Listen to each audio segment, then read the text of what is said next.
Hello everyone, and here we are for chapter 11 of Little House in the Big Woods. Pepe is here as well, but he's actually wandering around at the moment.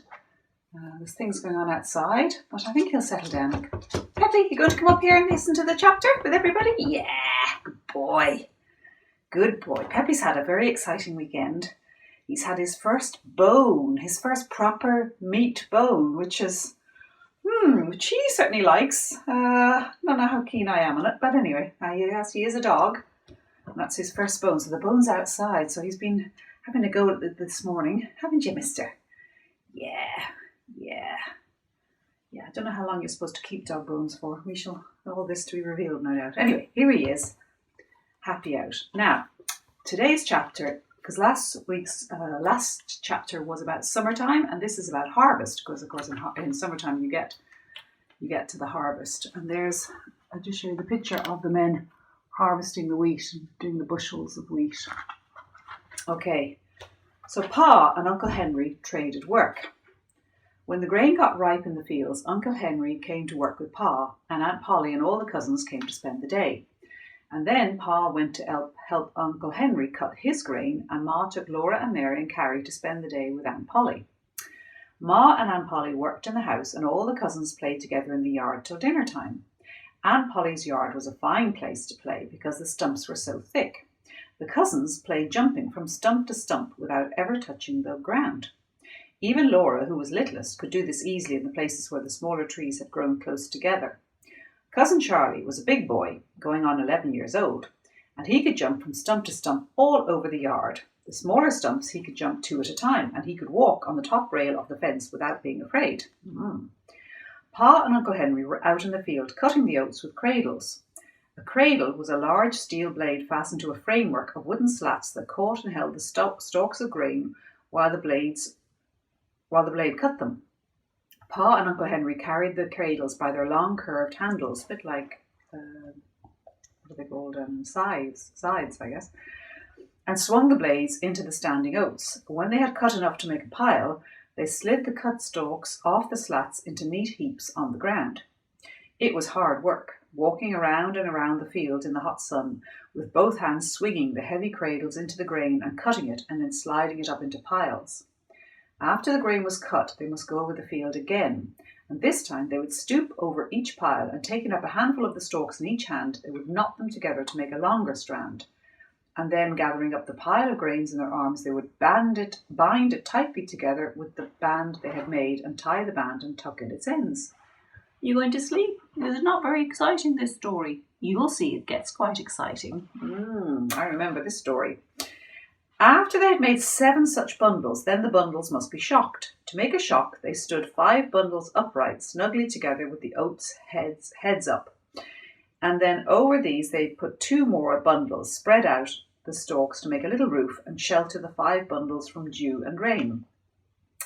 And each stalk of the cut grain must always be safely in the shock before dark, for lying on the dewy ground all night would spoil it. So they had to work very quickly. And just to show you again that where they're doing the shocks, you see them standing up. So they had to work very quickly in the hot sun. It must have been absolutely exhausting. Pa and Uncle Henry were working very hard because the air was so heavy and hot and still that they expected rain. The oats were ripe, and if they were not cut and in the shock before rain came, the crop would be lost. And then Uncle Henry's horses would be hungry all winter. At noon, Pa and Uncle Henry came to the house in a great hurry and swallowed their dinner as quickly as they could. Uncle Henry said that Charlie must help them that afternoon. Laura looked at Pa when Uncle Henry said that. At home, Pa had said to Ma that Uncle Henry and Aunt Polly spoiled Charlie. When Pa was 11 years old, he had done a good day's work every day in the fields driving a team, but Charlie did hardly any work at all. Now, Uncle Henry said that Charlie must come to the field. He could save them a great deal of time. He could go to the spring for water, and he could fetch them the water jug when they needed a drink. He could fetch the whetstone when the blades needed sharpening. All the children looked at Charlie. Charlie did not want to go to the field. He wanted to stay in the yard and play. But of course, he did not say so. Pa and Uncle Henry did not rest at all. They ate in a hurry and went right back to work, and Charlie went with them. Now, Mary was the oldest, and she wanted to play a quiet, ladylike game. So, in the afternoon, the cousins made a playhouse in the yard. The stumps were chairs and tables and stoves, and leaves were dishes and sticks for the children. On the way home that night, Laura and Mary heard Pa tell Ma what happened in the field. Instead of helping Pa and Uncle Henry, Charlie was making all the trouble he could. He got in their way so they couldn't swing the cradles. He hid the whetstone, so they had to hunt for it when the blades needed sharpening. My goodness! He didn't bring the water jug till Uncle Henry shouted at him 3 or 4 times, and then he was sullen. After that, he followed them round talking and asking questions. They were working too hard to pay any attention to him, so they told him to go away and not bother them. But they dropped their cradles and ran to him across the field when they heard him scream. The woods were all around the field, and there were snakes in the oats. When they got to Charlie, there was nothing wrong, and he laughed at them and said, "I fooled you that time." Pa said if he had been Uncle Henry, he would have tanned that boy's hide for him right then and there, but Uncle Henry did not do it. So they took a drink of water and went back to work. 3 times Charlie screamed, and they ran to him as fast as they could, and he laughed at them. He thought it was a good joke, and still Uncle Henry did not tan his hide. Then a 4th time he screamed, louder than ever. Pa and Uncle Henry looked at him, and he was jumping up and down screaming. They saw nothing wrong with him, and they had been fooled so many times they went on with their work. Charlie kept on screaming louder and shriller. Pa did not say anything, but Uncle Henry said, "Let him scream." So they went on working and let him scream. He kept on jumping up and down screaming. He did not stop. At last Uncle Henry said, "Maybe something really is wrong." They laid down their cradles and went across the field to him. And all that time, Charlie had been jumping up and down on a yellow jacket's nest. The yellow jackets lived in a nest in the ground, and Charlie stepped on it by mistake. And then all the little bees in their little bright yellow jackets came swarming out with their red-hot stings, and they hurt Charlie so hard he couldn't get away. He was jumping up and down, and hundreds of bees were stinging him all over. They were stinging his face and his hands and his neck and his nose. They were crawling up his pants legs and stinging, and crawling down the back of his neck and stinging. The more he jumped thus and screamed, the harder they stung. Pa and Uncle Henry took him by the arms and ran him away from the yellow jacket's nest. They undressed him, and his clothes were full of yellow jackets, and their stings were swelling up all over him. They killed the bees that were stinging him, and they shook the bees out of his clothes, and then they dressed him again and sent him to the house. Laura and Mary and the cousins were playing quietly in the yard when they heard a loud, blubbering cry. Charlie came bawling into the yard, and his face was so swollen that the tears could hardly squeeze out of his eyes. His hands were puffed up, and his neck was puffed out, and his cheeks were big, hard puffs. His fingers stood out stiff and swollen. There were little hard white dents all over his puffed-out face and neck. Laura and Mary and the cousins stood and looked at him. Ma and Aunt Polly came running out of the house and asked him what was the matter. Charlie blubbered and bawled. Ma said it was yellow jackets. She ran to the garden and got a big pan of earth, while Uncle Polly took Charlie into the house and undressed him. They made a big pan full of mud and plastered him all over with it. They rolled him up in an old sheet and put him to bed. His eyes were swollen shut, and his nose was a funny shape. Ma and Aunt Polly covered his whole face with mud and tied the mud on with cloths. Only the end of his nose and his mouth showed. Aunt Polly steeped some herbs to give him for his fever. Laura and Mary and the cousins stood around for some time looking at him.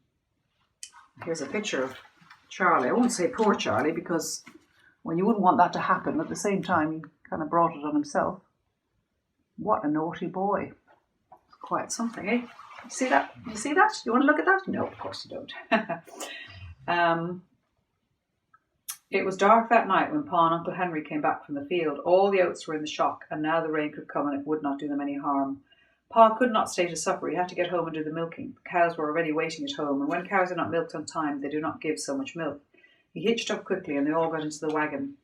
Pa was very tired, and his hands ached, so that he could not drive very well, but the horses knew the way home. Ma sat beside him with baby Carrie, and Laura and Mary sat on the board behind them, and then they heard Ma tell him about what Charlie had done.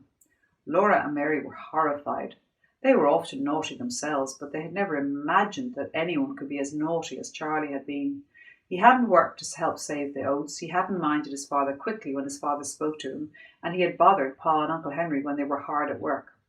And then Pa told about the yellow jacket's nest, and he said, "It served the little liar right." After she was in the trundle that night, Laura lay and listened to the rain drumming on the roof and streaming from the eaves, and she thought about what Pa had said.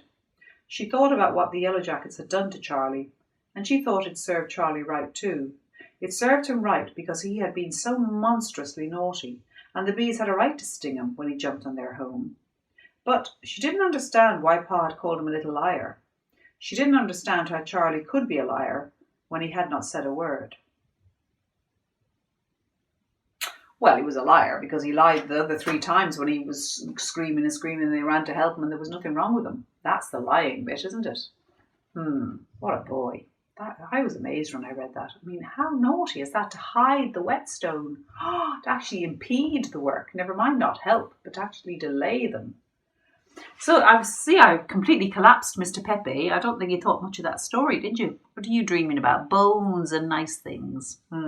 Anyway, that was the end of chapter 11. I hope you enjoyed it. Chapter 12, the next one, is entitled The Wonderful Machine. I think that might be the threshing machine. We shall see. Yeah, so we've got, how many chapters left?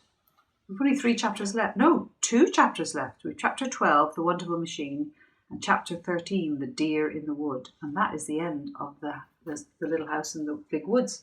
And the story after that, I think, is Little House on the Prairie. I think is the next story. Anyway, there we are. And this was published first in 1932.